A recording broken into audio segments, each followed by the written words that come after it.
¿qué tal? Estamos en Contralínea, periodismo de investigación a través de netchannel.tv. El día de hoy tenemos una entrevista con Jorge Romero León, secretario técnico del Grupo de Diálogo Rural México y también es director de la oficina RIMIS para México y Centroamérica. Hola, ¿qué tal?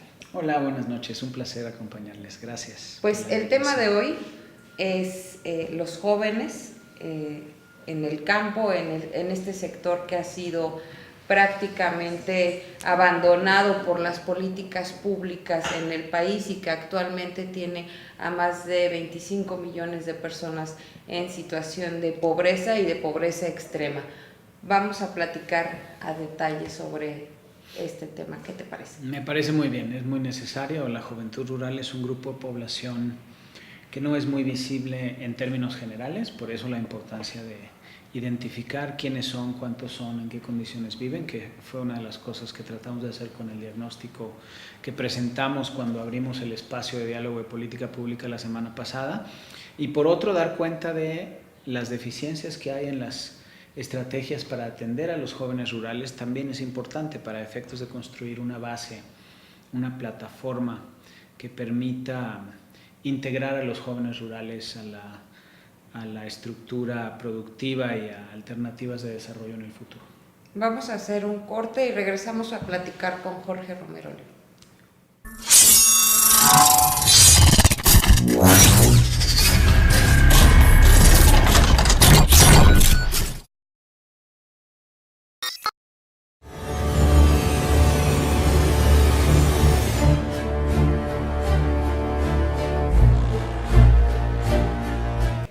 Jorge, pues primero que nada, gracias por abrirnos este espacio y bueno, me gustaría que empezáramos por qué se generó esta necesidad de crear un grupo de diálogo rural México. Muchas gracias por la invitación para discutir estos temas y esta plataforma de diálogo. La apertura del Grupo de Diálogo Rural en México en realidad es parte de una estrategia a nivel regional. Tenemos espacios de diálogo con estas características a nivel regional en Centroamérica, en Sudamérica, en los países andinos, en Colombia, Perú y Ecuador específicamente, además de en El Salvador y ahora en México. Este es un segundo esfuerzo para abrir un grupo de diálogo rural. Ya lo hemos tenido en México alrededor de una agenda mucho más amplia que trataba los temas del desarrollo en el campo mexicano y las características y condiciones de los trabajadores del campo en México, pero ahora lo hemos orientado hacia la juventud rural específicamente para dar cuenta de un conjunto de problemas que no son muy visibles en la agenda pública ni en la agenda de políticas públicas específicamente y que requieren de atención y de soluciones específicas, concretas, particulares para atender las brechas de atención que enfrentan las y los jóvenes rurales. Lo que hemos encontrado a muy grandes rasgos es que hay brechas importantes. Estas brechas son todavía más notorias si consideramos comunidades rurales aisladas, que son las que casi siempre se toman en cuenta en México cuando hablamos de comunidades rurales, que son las de menos de 2.500 habitantes, y comunidades rurales intermedias o semiurbanas, que son comunidades con menos de 15.000 habitantes, que usualmente están cerca de otras localidades más urbanas, pero que tienen muchas características que los asemejan a las comunidades rurales aisladas, las de menos de 2.500 habitantes, en términos productivos y en términos de pobreza, educación, salud y otras características. Entonces, con esto en mente, lo que hemos tratado de hacer es, uno, y ahí es donde estamos, y por ahí es por donde vamos a empezar, hacer visible la realidad de las y los jóvenes rurales en México. Estamos hablando de 14 millones de jóvenes, 8 millones y medio de los cuales viven en comunidades rurales aisladas, esas de menos de 2.500 habitantes, otros 6 millones y medio de los cuales viven en comunidades de menos de 15.000 habitantes, que enfrentan condiciones de acceso a la educación, a la salud y a opciones de trabajo y de producción muy distintas a la de los jóvenes en las ciudades. Entonces es importante preguntarnos cómo transformar esas realidades, qué tipo de políticas necesitamos para trabajar con esas realidades e ir cerrando esas brechas. Eso es, a muy grandes rasgos, lo que buscamos hacer. ¿Cuáles serían los primeros puntos a visibilizar sobre esta realidad que ustedes han ido trabajando en este periodo? Mira, nosotros en realidad lo que hicimos fue dividir un poco el perfil de las personas jóvenes rurales para dar cuenta de sus características sociodemográficas, del análisis de las políticas con las que se les atiende hasta ahora, ¿no? Creo que parte de lo que es importante es distinguir estas dos, porque las dos son realidades que afectan las condiciones en las cuales se puede trabajar para promover la inclusión y la movilidad de las personas jóvenes rurales. Con eso en mente, hay algunas características del perfil sociodemográfico que son muy importantes. El número de los jóvenes rurales, como decíamos ahora, 14 millones, el hecho de que hay una mayor incidencia de pobreza, el hecho de que hay un menor nivel educativo, el hecho de que hay condiciones de acceso a la salud que en teoría están cubiertas por el acceso por medio del Seguro Popular, pero que en realidad sigue habiendo carencias importantes en términos de atención a la salud, porque no necesariamente hay infraestructura educativa o para la atención a la salud en comunidades rurales. Entonces, parte de lo que hacemos con el perfil es identificar esas brechas. En términos laborales específicamente, hay un punto de fundamental importancia para la perspectiva de las políticas públicas. Es algo que hemos venido observando a lo largo de los últimos 15, 20 años, pero de lo cual ahora podemos dar cuenta con la información de la Encuesta Nacional de Ocupación y Empleo que hace cada año el INEGI, alrededor de que es una proporción menor de particularmente hombres jóvenes los que se dedican a la agricultura específicamente, y una proporción mucho mayor de quienes se dedican al empleo no agropecuario, a trabajo en ciudades, ya sea por medio de servicios o en la industria manufacturera, a servicios remunerados y no remunerados, en el caso de las mujeres específicamente, a actividades vinculadas al comercio, en el caso de las mujeres específicamente.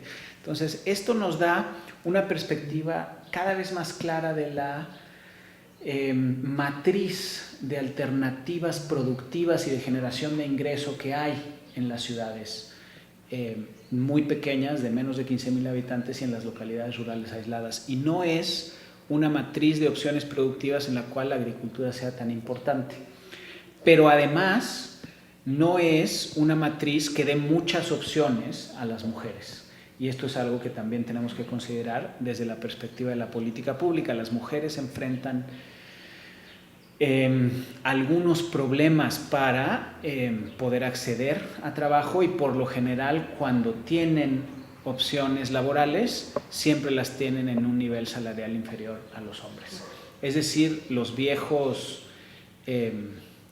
vicios que podemos asociar con la diferencia de género y de sexo en el acceso laboral los vemos con mucha importancia en las comunidades rurales específicamente. Ahora, hemos visto que México tiene un bono demográfico en los jóvenes, ¿no? Pero también vemos que no hay políticas públicas suficientes, o es un sector que no se ha atendido suficientemente, y en el campo tampoco lo ha sido. Hemos visto cómo han tenido que emigrar, que ya no siguen ni siquiera por herencia el trabajo de los padres que son campesinos o que son agricultores, y mucho menos jornaleros, ¿no? Ahí, ¿cuál es lo que ustedes observan? Sigue habiendo un bono demográfico porque sigue habiendo una masa de jóvenes que, si tuviera acceso a opciones laborales o a opciones de generación de ingresos, sin ninguna duda podría generar condiciones de desarrollo económico para sus comunidades. Pero estamos cerca de que esa ventana de oportunidad se cierre, y no hemos generado las condiciones en términos de educación, con infraestructura educativa, en términos de inclusión laboral, con acceso a trabajos bien remunerados, dignos, preferentemente con seguridad social, y tampoco hemos generado las opciones de fomento productivo para darles a estos jóvenes alternativas.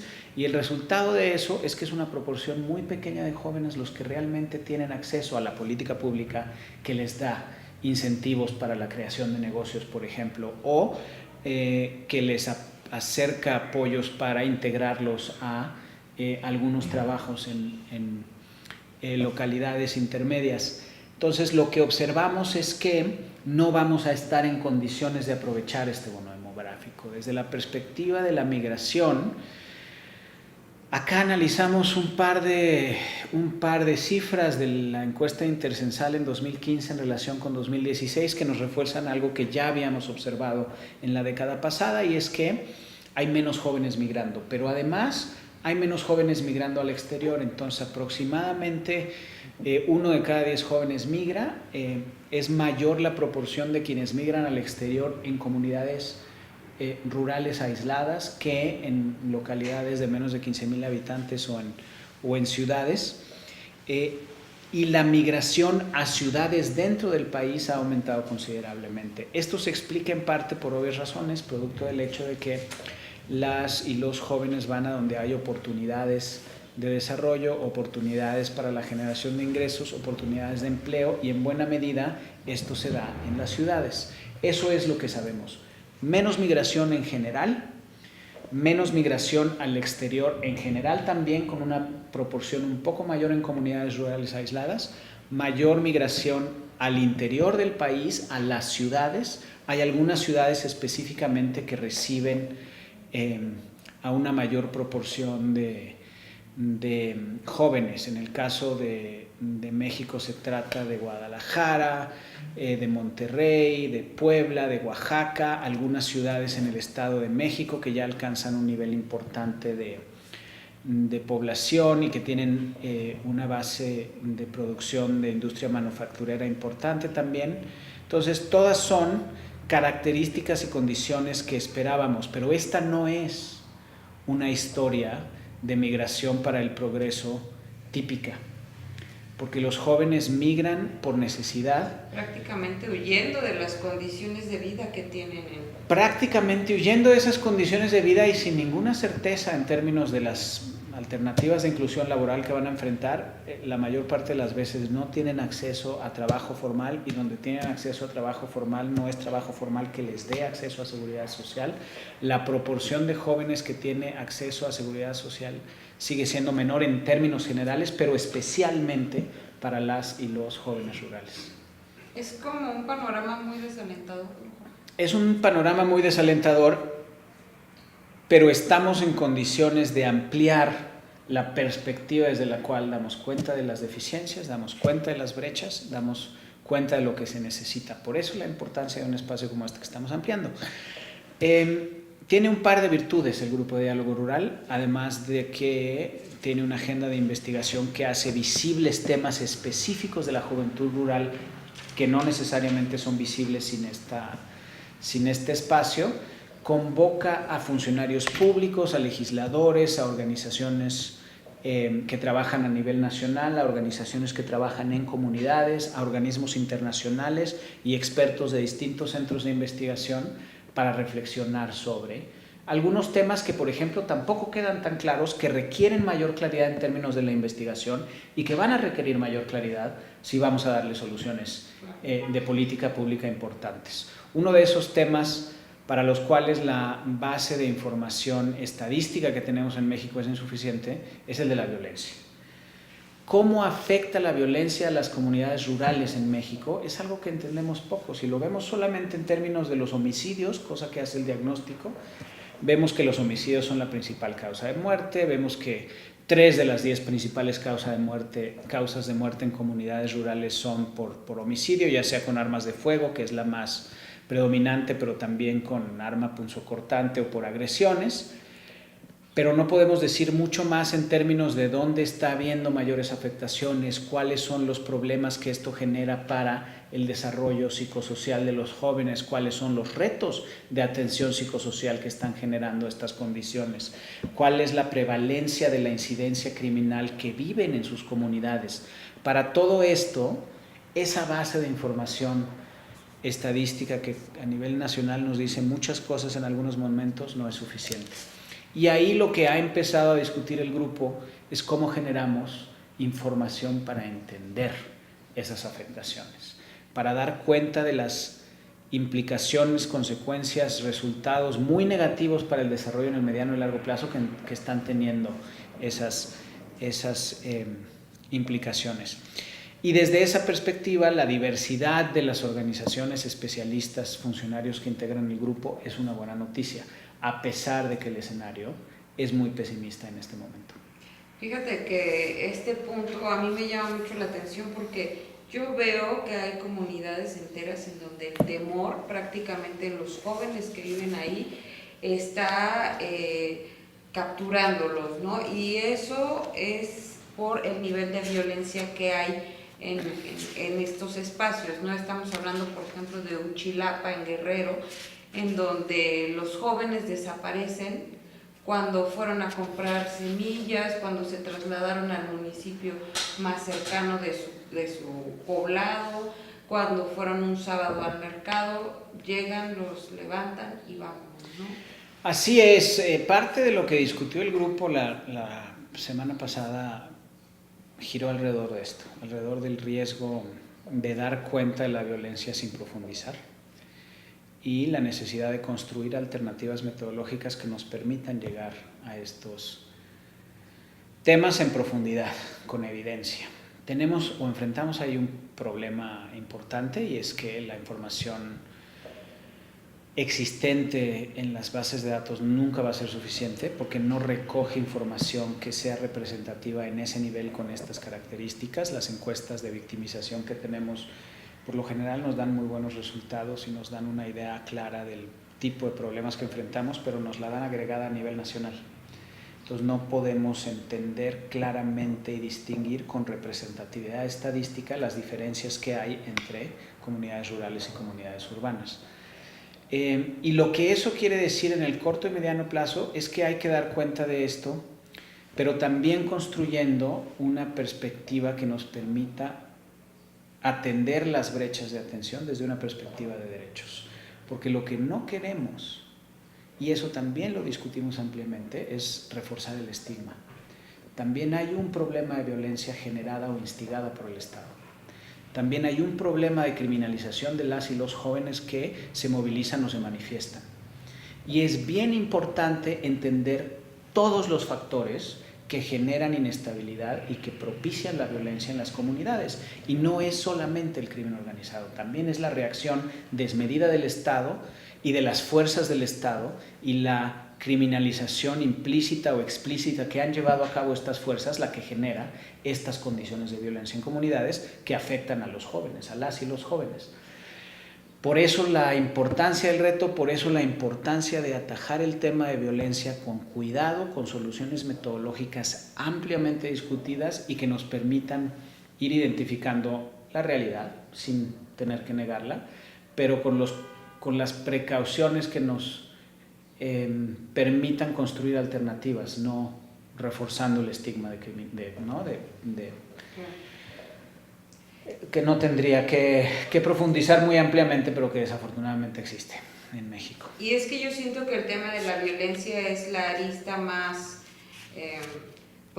la arista que se añade en los últimos años a una situación muy precaria en las condiciones de vida, ya lo mencionabas tú, en el sentido de la educación, la alimentación, el acceso a la salud, ¿no? Que pues se enmascara prácticamente con el padrón del Seguro Popular, pero como lo comentabas, no hay infraestructura suficiente para atender ni a los jóvenes ni a las demás personas que se encuentran en el sector agropecuario en México. ¿Cuáles serían como las alternativas que ustedes dan como grupo de diálogo? Mira, estamos empezando a construir alternativas, pero parte importante de lo que implica esa construcción de alternativas es entender los retos del financiamiento, del modelo de financiamiento y de las políticas existentes.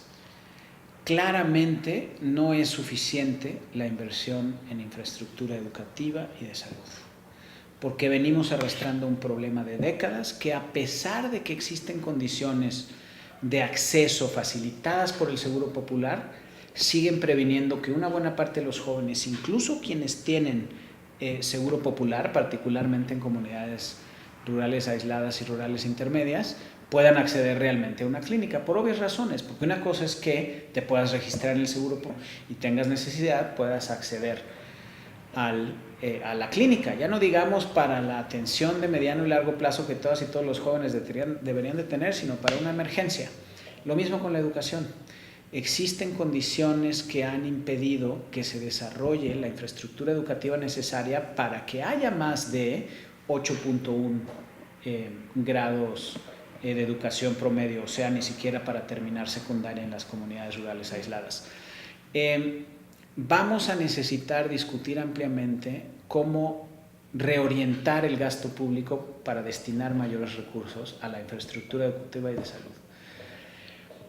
Esto ya se empezó a trabajar en esta administración, el esfuerzo derivado en parte de la reforma educativa de construir alternativas para el financiamiento educativo con, ¿no?, escuelas al 100 y con las modificaciones a los fideicomisos para la infraestructura educativa y para la inclusión educativa.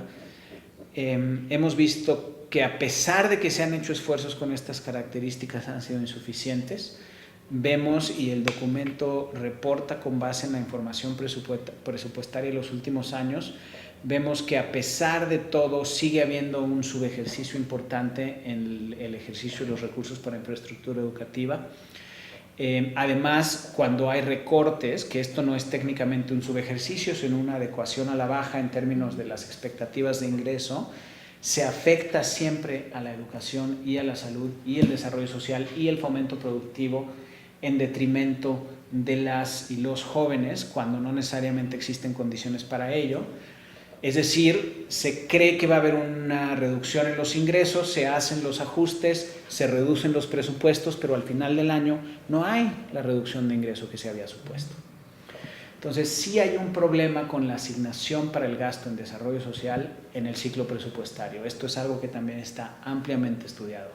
Las funciones de educación, salud y desarrollo social siempre son las funciones más afectadas cuando hay recortes. Cuando hay recortes ampliamente sancionados o justificados, es decir, cuando de veras hay una reducción en los ingresos y cuando no. Pero además de estos componentes, el gasto que se asigna para fomento productivo y para inclusión laboral también podría ser más inteligente, más eficaz. Identificamos, el gobierno desde el 2013, 2014, identifica cuáles son los recursos para el desarrollo de los jóvenes. Son alrededor de 220,000 millones de pesos.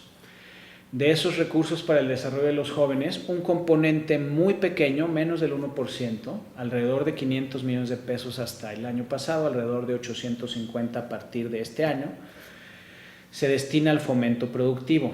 Aquí también hay un problema asociado a que deberíamos destinar más recursos al fomento productivo. En el FONAES, en el Instituto para el Desarrollo Empresarial, en las actividades que se financian desde la Secretaría de Agricultura, Ganadería y Recursos para efectos del fomento productivo de los jóvenes, ya sea para arraigarlos o para generar una mayor productividad en lo que producen.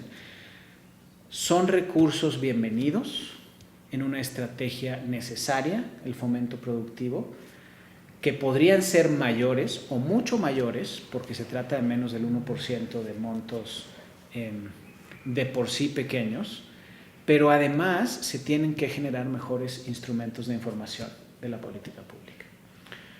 Hay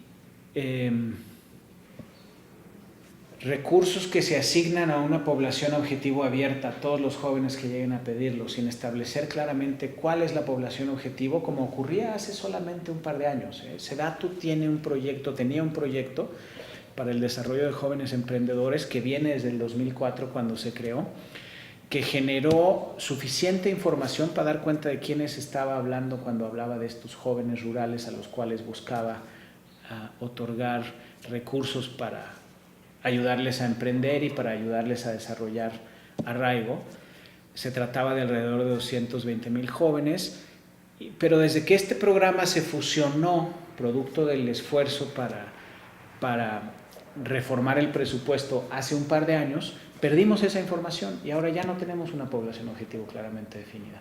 Y también perdimos las metas porque ya no sabemos a quienes se les asigna el presupuesto para efectos de fomentar las actividades productivas, qué proporción representan de una meta. Y si todo esto no fuera suficiente, para todos estos proyectos La información del Coneval y de la Auditoría Superior de la Federación es muy clara en enfatizar que no hay información concreta que nos permita dar cuenta de los resultados. Entonces, tenemos un problema de presupuesto porque no podemos asignar lo que se requiere para infraestructura educativa y de salud. Tampoco lo que se requiere para la inclusión laboral o el fomento productivo de los jóvenes.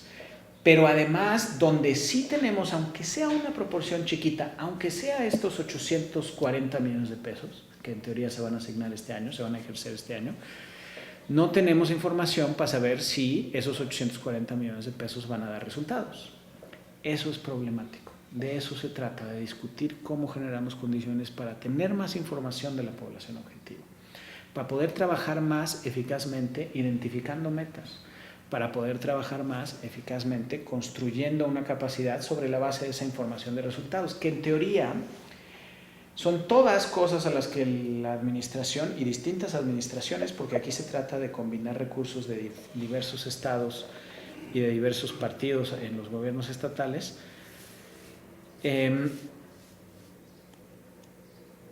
deberían comprometerse a estos cambios, a estas modificaciones, a la generación de esas herramientas de información. Bueno, estaba revisando el informe y hay datos alarmantes realmente, muy desafortunados, como el que tiene que ver con el de la línea de bienestar y lo que puede tener acceso un joven que vive en el sector, en el aspecto de la alimentación, ¿no? Me gustaría que nos comentaras ya para ir cerrando el programa, ¿cuáles serían como los datos más agudos que tú consideras que son más graves y que bueno, es importante destacar para el público, ¿no? Gracias. Hay un par de brechas y es importante identificar las distintas tipos de brechas que existen. Por lo que toca al tamaño de localidad, si consideramos solamente las poblaciones rurales aisladas, alrededor del 53% de la población está en condiciones de pobreza extrema. Es decir, 1 de cada 2 personas que viven en localidades aisladas está en condiciones de pobreza extrema, pero esto se parece mucho a las localidades urbanas y uno puede erróneamente pensar, pues está más o menos distribuida equitativamente la pobreza rural y urbana. No. Cuando consideramos también las comunidades de menos de 15,000 habitantes, vemos que es el 73% de la población, 3 de cada 4 los que están en condiciones de pobreza extrema. O sea, de cada 4 personas en el país que viven en condiciones de pobreza extrema, 3 viven en localidades de menos de 15,000 habitantes. Claramente, este es un fenómeno que está localizado en estas localidades. Lo cual quiere decir que en todas las localidades de 15,000 a 50,000, de 50,000 a 100,000 y de más de 100,000, que son todas las demás, donde vive además alrededor del 60% de la población, hay 1 de cada 4. Es decir, hay una concentración importante de la pobreza extrema en comunidades rurales. 2, cuando hablamos de el sesgo en términos de juventud, vemos que alrededor del 70% de la población rural vive en condiciones de pobreza extrema y moderada. Y cuando nos vamos a los jóvenes específicamente y combinamos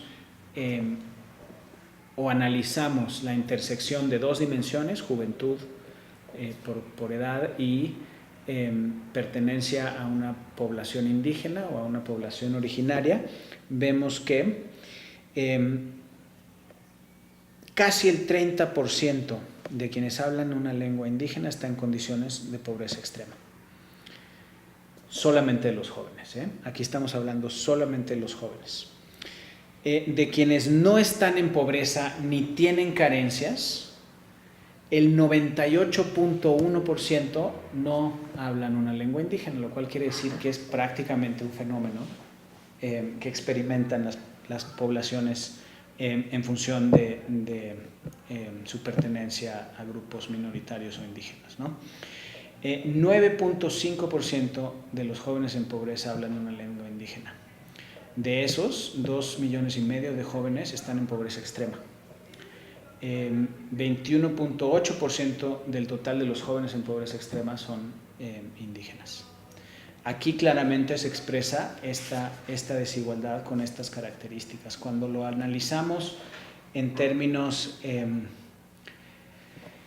de nivel de ingreso, también podemos ver cómo las áreas rurales concentran por mucho la pobreza en términos de ingreso en los deciles más bajos y las áreas urbanas hacia arriba. Y cuando además analizamos las diferencias por sexo, entendemos cómo además de que ya hay una concentración de las características de pobreza y las carencias en comunidades rurales e indígenas, si además de esto eres mujer, es muy probable que tengas mayor propensión o a ser pobre extremo o a no contar con ingresos. Son todas las vulnerabilidades reunidas en los jóvenes, campesinos, indígenas, si son mujeres, porque bueno, también llegan a ser papás desde muy jóvenes y ahí viene como que otra situación, ¿no? Así es, hay una proporción de jóvenes que son jefes de familia mayor en zonas rurales y mayor en zonas rurales aisladas que en zonas rurales intermedias. Pero sí, ciertamente parte del problema de lo que hemos identificado es esta concentración en términos del tamaño de localidad y en algunos casos en términos de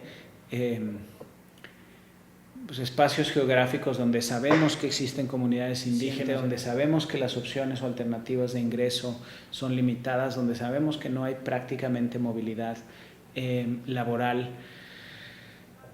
Por eso, por todas estas razones, hemos definido una agenda que busca entender las brechas de atención de la juventud rural desde la perspectiva de inclusión. Necesitamos generar condiciones para darles alternativas de inclusión y movilidad.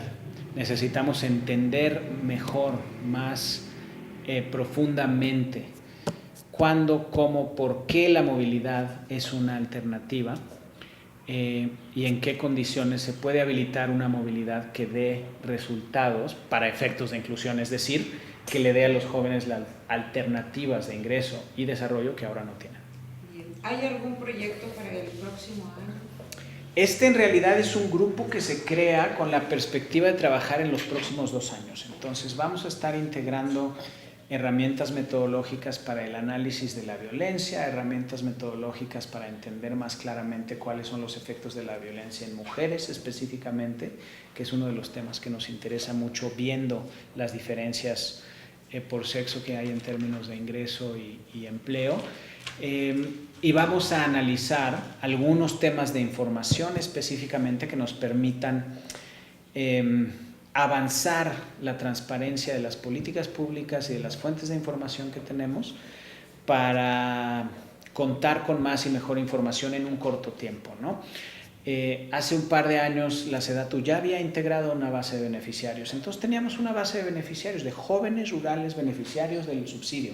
Ahora no la tenemos porque se fusionó el programa con otros y no existen condiciones para entender claramente a dónde se van esos subsidios. Entonces tenemos que crear otra vez ese padrón de beneficiarios, tenemos que diferenciar claramente dónde el padrón de beneficiarios beneficia a jóvenes rurales y a mujeres específicamente, porque también ahí se combinó el fondo para el emprendedurismo de mujeres. Y donde hay programas de fomento en el INAES, particularmente en el INADEM, ¿no? Por medio del INCA Rural, que no es en estricto sentido una dependencia de gobierno, pero que trabaja con dependencias de gobierno fortaleciendo capacidades de organizaciones y jóvenes rurales, crear esos padrones de beneficiarios, no con la intención de ver moros con tranchete o no identificar problemas donde no necesariamente existen, sino con la intención de dar cuenta de los beneficiarios, de la población objetivo y poder construir metas que nos permitan ir avanzando. Canalizar debidamente. Exactamente, todo, ¿no? y todas estas instancias de información son instancias de información que las dependencias pueden generar rápida, amplia, eficazmente, ¿no? Eventualmente nos gustaría avanzar a la consolidación de un padrón único de beneficiarios, porque se nos va a permitir analizar las características de las opciones y de los recursos destinados al fomento productivo para jóvenes y entender más claramente en el ciclo de vida, cuando dejan de ser jóvenes, cuando se integran a otras alternativas productivas, cómo siguen siendo beneficiarios de subsidios públicos y cómo esos subsidios tienen efectos sobre su generación independiente de ingresos y eventualmente sobre su capacidad para salir de la pobreza.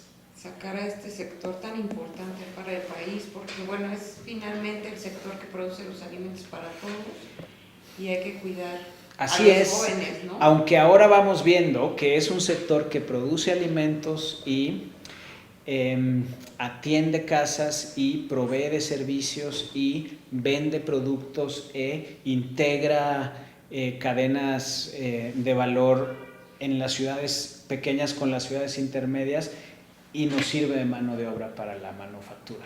Es decir, es un sector que se integra de forma mucho más amplia e integral al desarrollo económico en México, ¿no? En las distintas regiones y desde la perspectiva de las características de cada territorio, sin ninguna duda.